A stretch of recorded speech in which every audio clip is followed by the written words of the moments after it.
Hello friends, welcome back to another question solve video.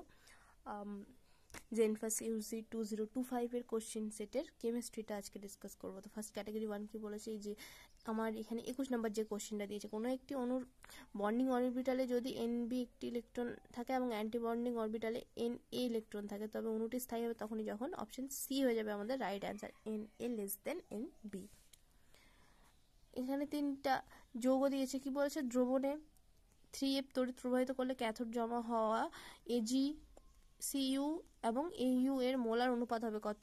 Option D হয়ে যাবে right answer, 6:3:2। আবার দেখো একটা বিক্রিয়া দিয়েছে, বলেছে নিম্নলিখিত উক্তিগুলোর মধ্যে কোনটি সঠিক নয় বলেছে, এটা খেয়াল রাখতে হবে যে সঠিক নয় বলেছে এখানে, তো অপশন ডি হয়ে যাবে কারেক্ট। আবার একটা দেখো কি বলছে, উচ্চ তাপমাত্রায় জলীয় বাষ্প লোহার সাথে বিক্রিয়া করে H2 গ্যাস ও Fe3O4 তৈরি করে, এই বিক্রিয়ার ভারসাম্য ধ্রুবকের সঠিক প্রকাশ হলো অপশন বি হয়ে যাবে রাইট অ্যান্সার।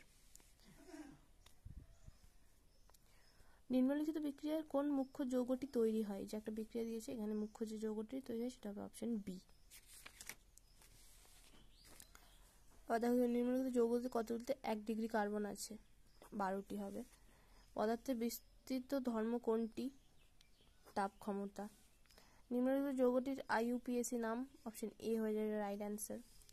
নিম্নলিখিত কোন ধাতুটির ইলেকট্রন বিন্যাস, এটা বিএ, অপশন সি হয়ে যাবে রাইট অ্যান্সার।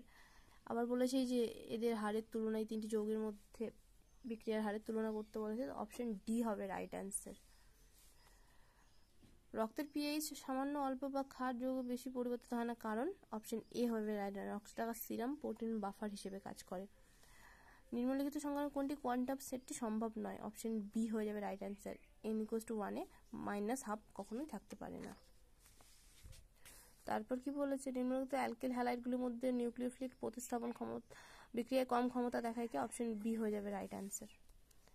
আবার পরেরটা হচ্ছে XeF4 এর কেন্দ্রীয় পরমাণুতে কতগুলি নিঃসঙ্গ ইলেকট্রন জোড়গোল আছে, অপশন বি হয়ে যাবে রাইট অ্যান্সার। নিম্নলিখিত কার্বনাইনগুলির মধ্যে কোনটি বেশি স্থায়ী, অপশন ডি হয়ে যাবে আমাদের রাইট অ্যান্সার।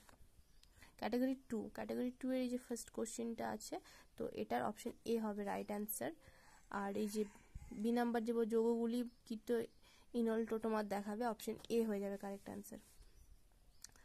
তারপরে 38 নম্বর কোশ্চেনটা, এটার অপশন এ হয়ে যাবে কারেক্ট অ্যান্সার। 39 নম্বরের যে কোশ্চেনটা দিয়েছে, এটা বি নাম্বার হবে কারেক্ট অ্যান্সার। আর নিম্নলিখিত হাইড্রক্সাইডগুলির মধ্যে কোনগুলি উভধর্মী, এটা বি অ্যান্ড সি হয়ে যাবে আমাদের কারেক্ট অ্যান্সার। তো এই ছিল আমাদের কেমিস্ট্রির কোশ্চেন সলভিং ভিডিও। আর এটা দেখার পর বলিও তোমরা যে তোমাদের কেমিস্ট্রি থেকে কার কত মার্কস আসবে, কমেন্টসে জানিও।